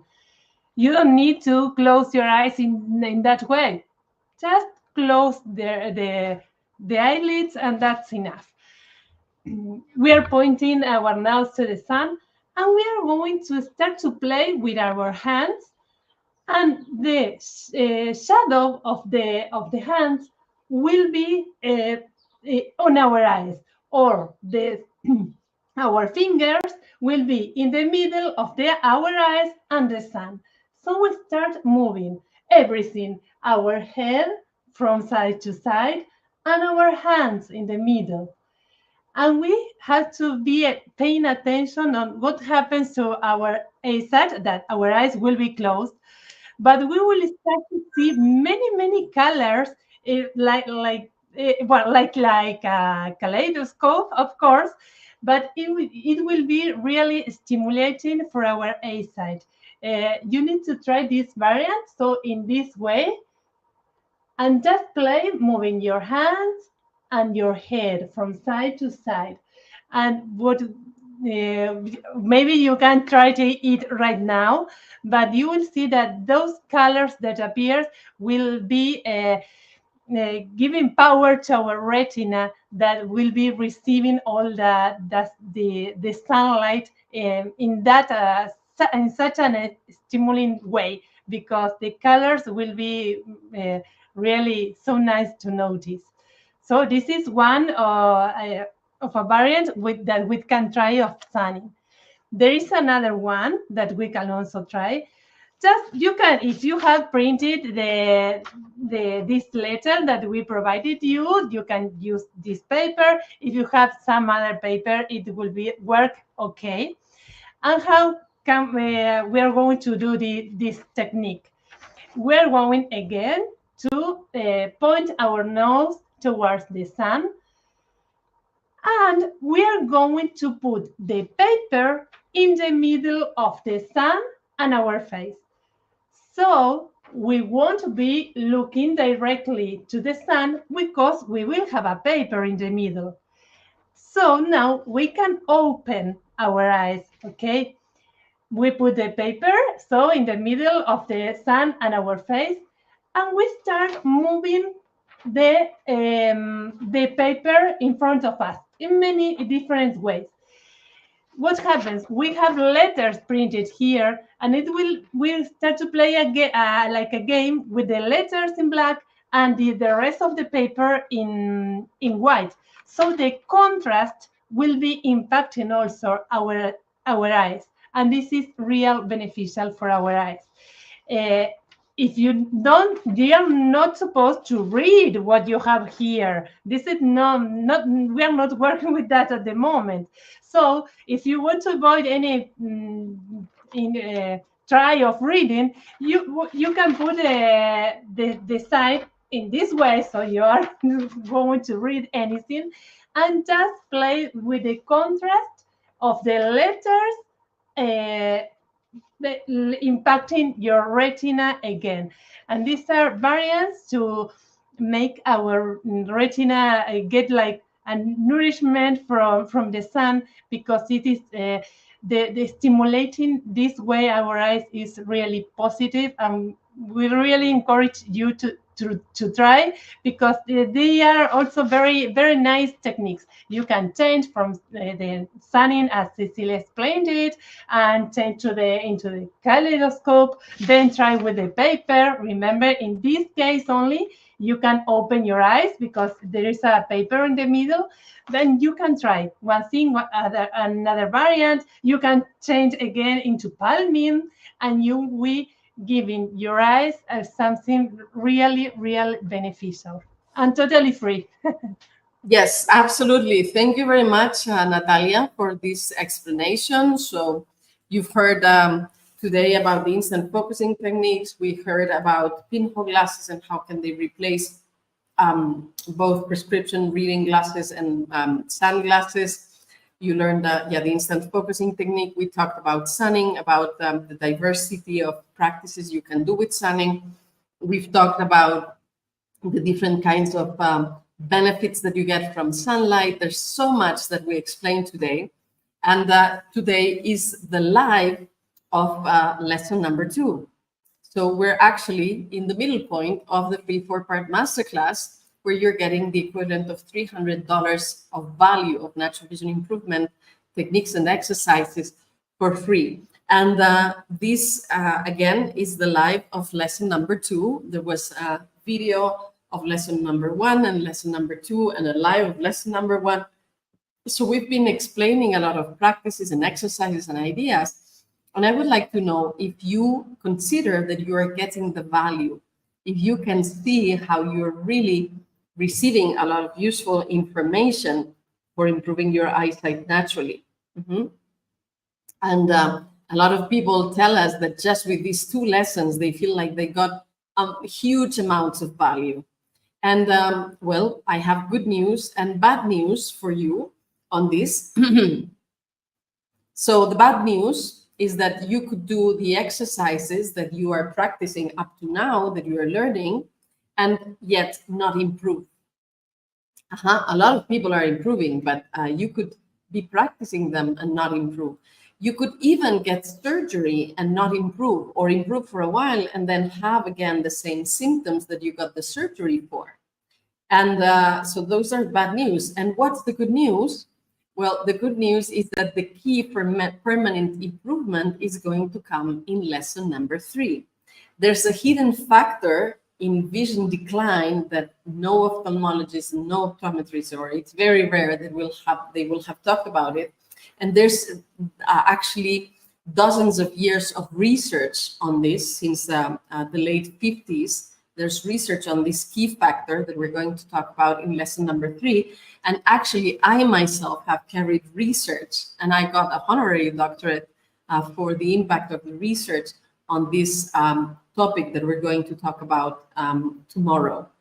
So tomorrow we're releasing video number 3. You're going to get the key for lasting vision improvement. Of course, there's habits that you need to take into account, that you need to change, the lifestyle that you need to improve. But there is a very big, important key tomorrow in lesson number 3. We're going to dive deeper, and we're going to see how stating that the eyes are the windows to the soul is not just a beautiful sentence and a metaphor, but that there's truth to it. And depending on how you feel and how stressful your life has been, that impacts your eyesight. You can recall when did you start having your eyesight issues? How old were you? What was going on in your life at that time? Well, it turns out that 88% of people start having vision decline when there's stressful events in their lives. And they leave tension in their body. There's emotional tension that expresses as muscle tension. And that muscle tension can get stored in the muscles that allow focusing in the eyes. So in lesson number 3, we're going to go in depth to talk about how this all works, and especially what can you do to change it, and what does it mean, where it comes from when you have different eyesight symptoms. We're going to explain a lot of them. So we're going to explain how your way of seeing reflects your way of being. You're going to discover how eyesight reflects your personality. You're going to see what you need to change to see clearly, and how you can transform your inner and outer vision to see clearly again. we're going to teach you the symptom translation technique, and we're going to explain 15 common eyesight symptoms from this point of view, and much, much more. And I'm seeing that Darla is saying, I was about to get divorced when my eyesight got bad. There you go. So there's something you can do about it, that is not just removing your glasses or wearing the glasses, so that you can improve your eyesight. So, and I'm seeing some questions about people that got here late. I won't take the time to fully explain this because there's a recording for this, so I'm going to encourage you to watch this, the recording. So the Bella Texan, we did extensively talk about wearing sunglasses. The short answer is that in most cases, it's not a good idea to wear sunglasses. There's a few cases when it is a good idea, but most of the time they're actually participating in making your eyesight worse.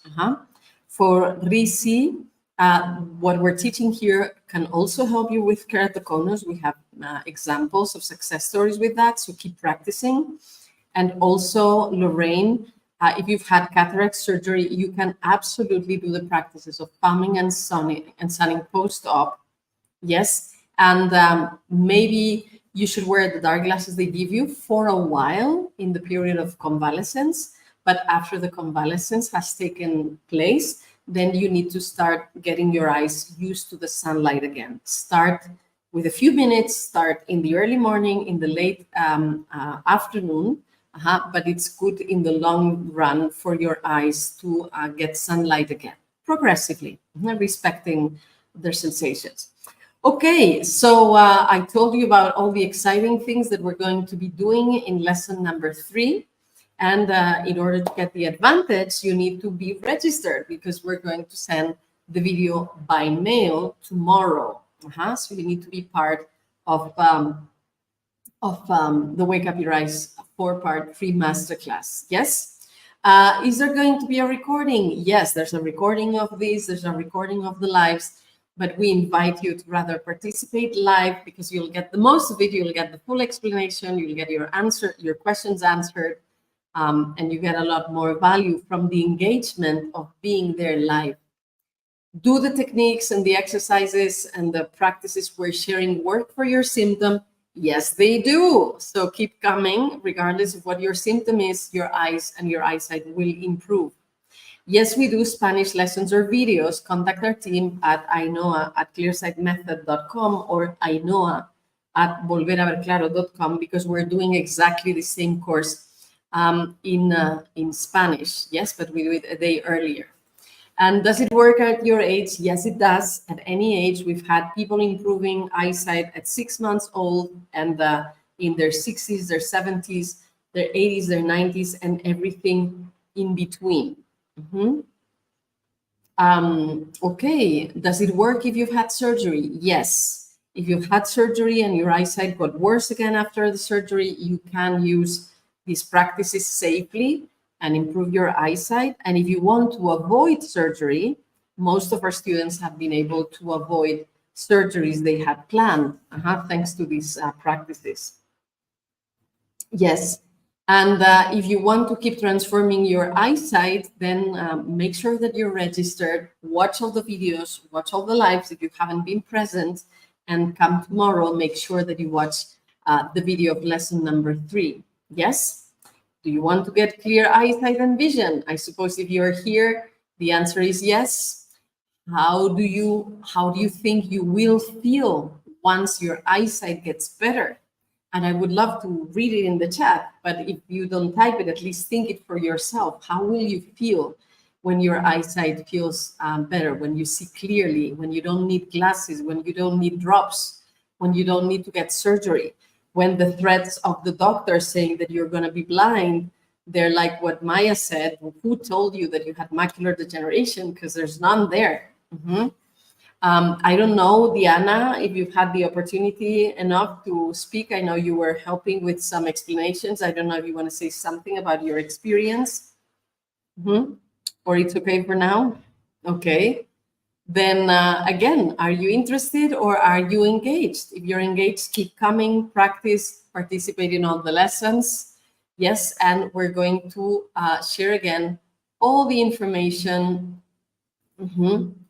all the useful links and where to contact us if you have questions. Yes, to register online, you can visit our website, clearsightmethod.com. You can subscribe to our YouTube channel, clearsightmethod.com/YouTube. Follow us on Facebook, clearsightmethod.com/Facebook. There we have plenty of testimonials that you can watch of people that have improved from all kinds of things. So if you were wondering if it's useful for your symptom, you have the opportunity to check there. And yes, and if you have any issues, you can contact at Ainhoa at clearsightmethod.com. Okay, I'm seeing very beautiful comments that I'd like to highlight. Tricia, I'm more encouraged each day, little steps forward and huge optimism. Thank you. So happy to read that. And Risi is like, yes, I want to be free of contacts and lenses and eye drops. Beth is apologizing for being late to this one, but you can watch the replay. And you've watched all the sessions until today. Congratulations. Risi's, thanking for the information. So happy that you're appreciating what we're sharing. And I would like to ask, what is the takeaway from today's live? What interesting idea or technique or exercise or advice or story or practice, what was the aha moment that you got from today's live? And congratulations for being here for a couple hours, participating live, and renewing your commitment to your own health, your eyesight, your vision, and your well-being. And again, tomorrow we're going to we're going to deliver an amazing video for lesson number 3, where you're going to see how your eyes are really the windows to your soul, and your eyesight reflects how you feel. Your way of seeing reflects your way of being, and what you can do about it to not only improve your eyesight, but transform your vision of yourself, of life, of the world, and feel a lot better in the process. So you'll get 2 rewards for the price of 1, because this is all free. You'll see better and you'll feel better. So keep participating, keep enjoying, take advantage of all that we're sharing for free. We're very happy to do this. And a final word, take care, be happy, enjoy the beauty of life, and you'll see me tomorrow in video number 3, better and better. And I wait for you in the next live in a couple of days. Take care, bye-bye.